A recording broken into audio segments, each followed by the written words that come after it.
In the haunting stillness that followed the detonation of the world's first atomic bombs over the cities of Hiroshima and Nagasaki in August 1945, a question echoed that has reverberated through the corridors of history ever since. Was it really necessary? As plumes of radioactive dust settled over the wreckage, the shockwaves not only reconfigured the physical landscape, but also reshaped international relations and ethical boundaries. Probing this consequential decision requires us to untangle a complex web of wartime strategy, ethical conundrums, and the haunting human cost. The decision by the United States to deploy atomic weaponry against Japan remains one of the most controversial and significant events of the 20th century. It prompts an examination not just of military tactics and political calculations, but also of the profound moral implications that continue to echo into the present. Through this inquiry, we delve into a layered exploration that seeks not to indict or absolve, but to understand the multifaceted dimensions of this historical crossroads.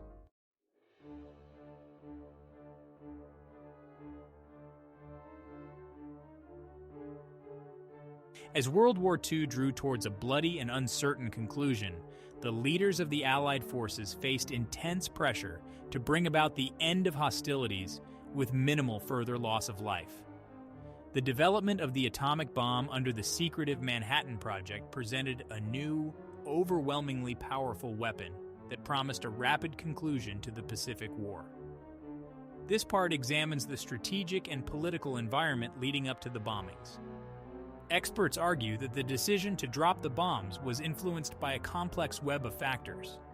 These included the desire to avoid a protracted invasion of Japan, projected to cause massive Allied and Japanese casualties, the demonstration of power intended as a signal to the Soviet Union in the post-war world, and the enormous investment in the development of the bombs, which pressured military and political leaders to justify the expense by using them in combat. The moral landscape of the time, colored by a brutal conflict that had encompassed the globe, shaped the decisions of leaders who saw the bomb as a potentially war-ending weapon. The urgency and desperation of the moment cannot be overstated.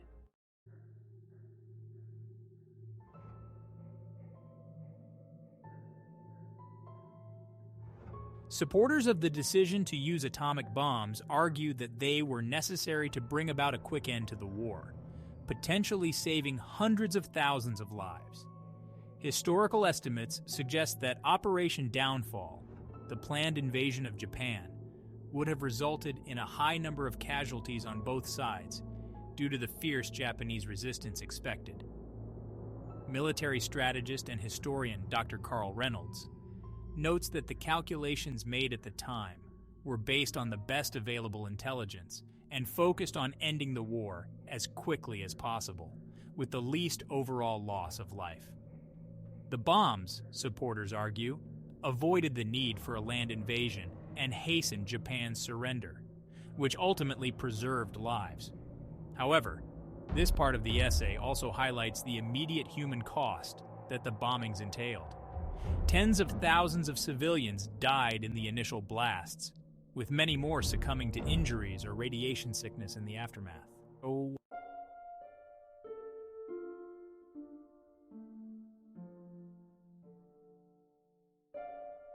Opponents of the atomic bombings raised profound ethical and humanitarian issues. The bombs did not discriminate between combatant and civilian, leading to enormous loss of innocent lives.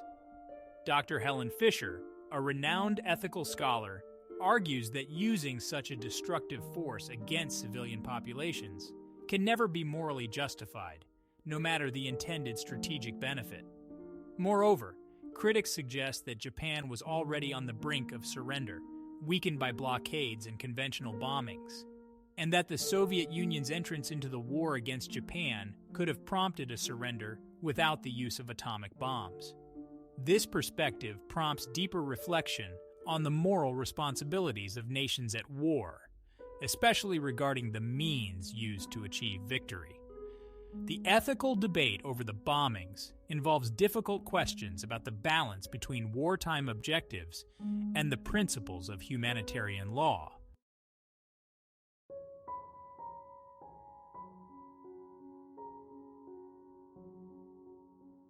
Before the fateful decision to deploy atomic weapons, Allied planners considered several other strategies for inducing Japanese surrender. These included intensifying the conventional bombing of Japanese cities, enforcing a more stringent naval blockade to cut off supplies and starve the Japanese economy, and waiting for the Soviet Union, which declared war on Japan on August 8, 1945, to further pressure Japan's ability to continue the war. Dr. Emily Thompson. While each alternative carried its own set of risks and uncertainties, there was a consensus that Japan's surrender could be achieved without resorting to atomic warfare. This raises pivotal questions about the necessity and ethical justification of using nuclear weapons when potentially less catastrophic options were available. This segment also explores the psychological impact of the atomic bomb as a new and terrifying weapon, which may have been considered by decision-makers as a means to shock Japan into surrendering unconditionally and swiftly.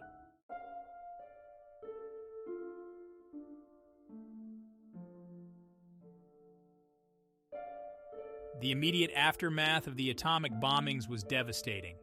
Hiroshima was struck on August 6, 1945, and Nagasaki 3 days later, leading to tens of thousands of deaths within moments, and many more in the agonizing weeks that followed due to injuries and radiation sickness.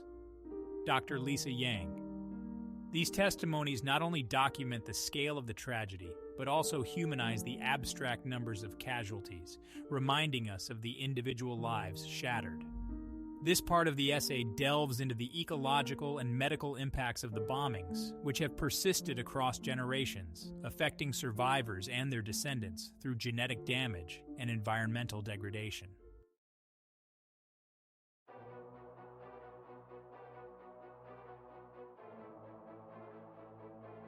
The atomic bombings of Hiroshima and Nagasaki had far-reaching effects on global politics, fundamentally altering the nature of international relations and military strategy. They marked the onset of the Cold War, a period characterized by nuclear arms races and a constant threat of atomic warfare. Dr. Robert Klein.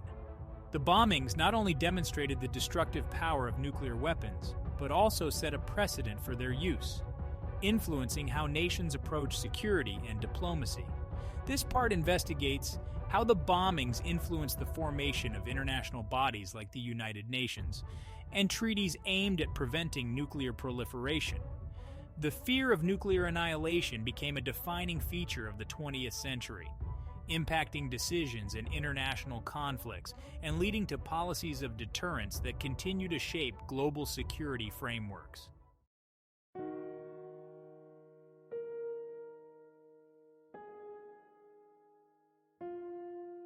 The decision to use atomic bombs is a pivotal moment in the history of military ethics, raising questions about the limits of warfare and the protection of civilians. The bombings prompted a reevaluation of the rules of engagement and the ethical considerations in armed conflict. Ethics professor Dr. Sandra Murnane argues, Hiroshima and Nagasaki served as a grim reminder of the need for stringent ethical guidelines in warfare to protect non-combatants. This section explores the evolution of international laws concerning war crimes and the use of weapons of mass destruction, highlighting the ongoing debate over the moral responsibilities of combatant nations. The impact of the bombings on military ethics continues to influence contemporary discussions about the use of increasingly sophisticated and lethal technology in warfare, including drones and cyber weapons.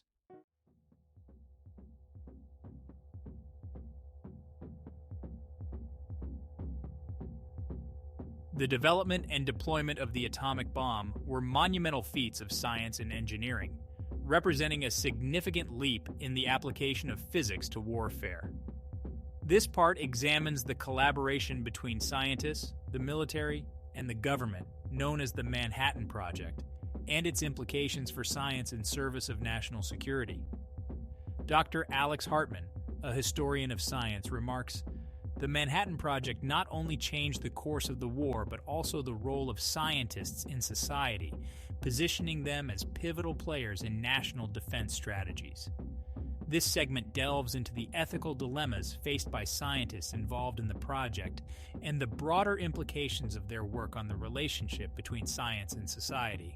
The legacy of the Manhattan Project raises critical questions about the responsibilities of scientists in the development of military technology and the ethical use of scientific discoveries.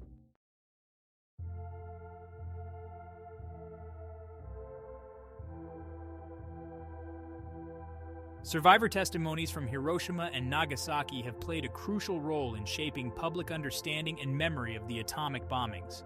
These first-hand accounts provide invaluable insights into the human cost of nuclear warfare and have fueled movements advocating for peace and nuclear disarmament. Cultural historian Dr. Naomi Kikuchi notes, "The Hibakusha stories are not just historical records. They are powerful narratives that challenge us to think about the consequences of our technological and military choices." This section highlights how these testimonies have been instrumental in anti-nuclear advocacy and education, influencing generations and shaping global attitudes towards nuclear weapons. The enduring voices of the survivors remind us of the need for continual ethical vigilance and the pursuit of peaceful solutions in international relations.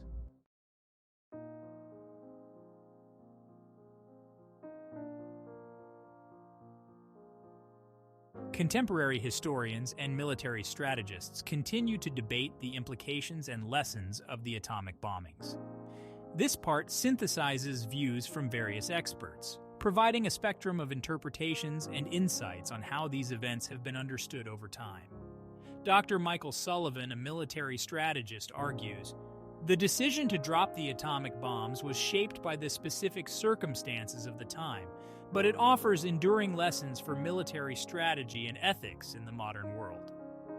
This section discusses how historical perspectives on the bombings have evolved and what current military leaders and policymakers can learn from this pivotal moment in history. The reflections of modern experts not only help in understanding the past, but also in navigating the ethical landscapes of future conflicts.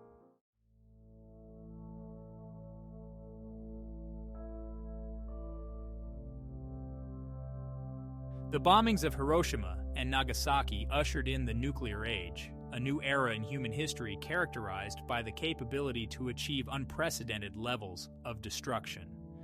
This part explores how the atomic bombings influenced nuclear policy, deterrence theories, and international security strategies. Political analyst Dr. Emily Watson observes, "The shadow of Hiroshima and Nagasaki looms large over every discussion of nuclear weapons. It's a constant reminder of the destructive capacity that nations hold." This section examines the ways in which the atomic bombings have shaped policies regarding nuclear armament and disarmament, the proliferation of nuclear technology, and the global efforts to prevent nuclear war. The legacy of the bombings continues to influence global nuclear policies and the collective quest for a stable and secure world free of the threat of nuclear war.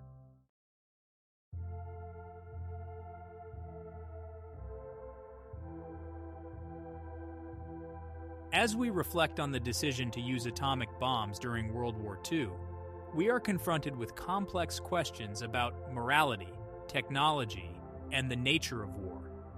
The bombings of Hiroshima and Nagasaki are not merely historical events.